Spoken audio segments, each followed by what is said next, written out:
Station 6. Hi, I'm Brady Ritchie from St. Louis, Missouri, shareholder since 1996. Terrific. Warren, you and Charlie have been critical of business schools in the past and what they teach. With respect to value investing in Superinvestors of Graham-and-Doddsville, you featured the returns of many great investors with different backgrounds, work, and education, with the lesson being following the philosophy is the key. To be successful today, does it still just fall back to Chapter 8 of The Intelligent Investor? And what do you think of programs and designations such as CFA, CFP, et cetera, which purport high standards, yet rooted heavily into academia? And I'd like to challenge you to a round of bridge tomorrow. What was the last part? What do we think about? Yeah, business schools and all that. Business schools and all that. Yeah. I didn't catch the last one. They're better. Oh, he's challenging me to a round of bridge. Okay.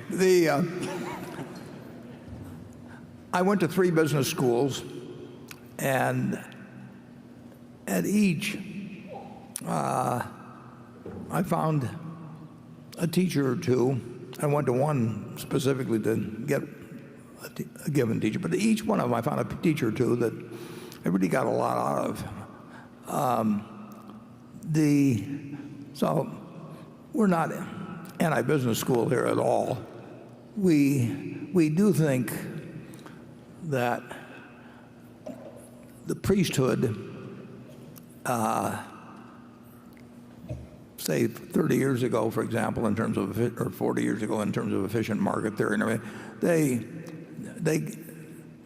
they strayed pretty far, in our view, from the reality of investing. And I would rather have a person, if I could hire somebody among the top 5 graduates of number 1, 2, or 3 of the business schools, and my choice was somebody that had was bright, but had Chapter 8 of The Intelligent Investor absolutely.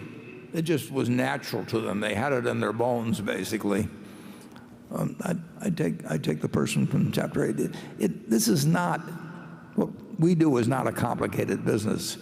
It's got to be a disciplined business, but it does not require a super high IQ or anything of the sort.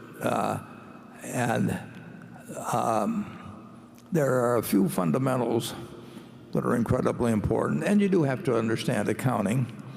And it helps to get out and talk to consumers and start thinking like a consumer in many ways in certain industries and all of that. But it just doesn't require advanced learning. And I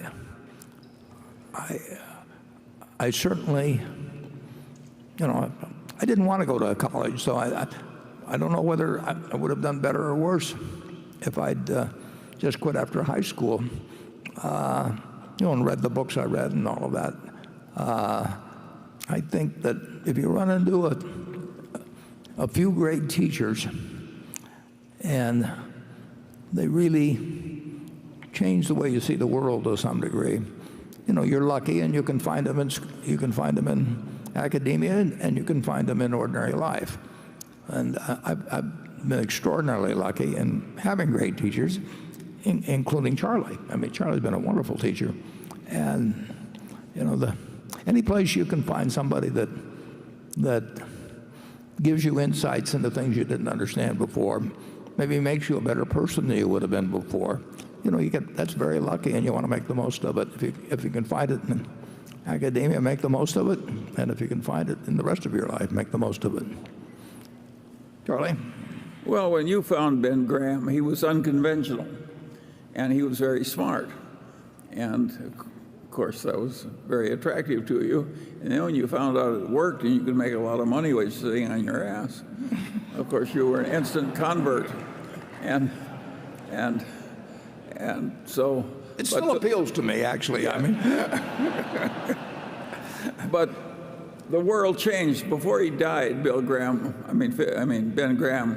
recognized that the exact way he sought undervalued companies wouldn't necessarily work for all times under all conditions. And that's certainly the way it worked for us. We gradually morphed into trying to buy the better companies when they were underpriced instead of the lousy companies when they were underpriced. And of course that worked pretty well for us. And Ben Graham, he outlived the game that he played personally most of the time. He lived to see most of it fade away. I mean, just to find some company that's selling for 1/3 of its working capital and figure out it could easily be liquidated and distribute $3 for every dollar of market price. Lots of luck if you can find those in the present markets. And if you can find them, they're so small that Berkshire wouldn't find them of any use anyway. So we've had to learn a different game, and that's a lesson for all the young people in the room. If you're going to live a long time, you have to keep learning. Yeah. What you formerly knew is never enough. So if you don't learn to constantly revise your earlier conclusions and get better ones, why, I always use the same metaphor. You're like a one-legged man in an ass-kicking contest. Yeah. If anybody has suggestions for another metaphor, send them to me. Graham, incidentally, one point, important point, Graham was not scalable. I mean, you could not do with really big money. And when I worked for Graham Newman Corp., here he was, the dean of all analysts, and he was an intellect above all others around that time. But the investment fund was $6 million, and the partnership that worked in tandem with the investment company also had about $6 million in it. So we had $12 million we were working with. Now you can make adjustments for inflation, but and everything. But it was just a tiny amount. It wasn't really scalable. And the truth is, Graham didn't care because he really wasn't interested in making a lot of money for himself. So it had no reason to want to find something that could go on and become larger and larger. So the utility of Chapter 8 in terms of looking at stocks as a business is of enormous value. The utility of Chapter 20 about a margin of safety is of enormous value. But that's not complicated stuff. Yeah. I finally figured out why the teachers of corporate finance often teach a lot of stuff that's wrong. When I had some eye troubles very early in life, I consulted a very famous eye doctor. And I realized that his place of business was doing a totally obsolete cataract operation. They were still cutting with a knife after better procedures had been invented. And I said, why are you in a great medical school performing absolute obsolete operations? And he said, Charlie, it's such a wonderful operation to teach. Well, that's what happens in corporate finance. They get these formulas, and it's a fine teaching experience. You give them the formula, you present the problem, they use the formula. You get a real feeling of worthwhile activity. There's only one trouble, it's all balderdash. Yeah, whenever you hear a theory described as elegant, watch out. Right.